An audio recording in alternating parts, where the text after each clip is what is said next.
Hey friends, so today we're doing a quick little tutorial on this half cut crease look. The first step is to go in with a concealer or an eye primer just to create a tacky base for your eyeshadow. Using the Anastasia Beverly A14 brush, I'm just packing a dark blue eyeshadow into my crease.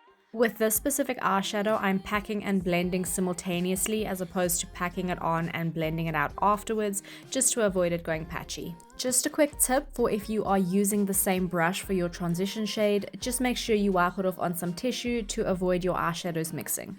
I said it in my last video and I'll say it again, but layering your eyeshadows is really key to getting a good blend. So I'm just going back in with that dark blue shade again before outlining where I want to cut my crease.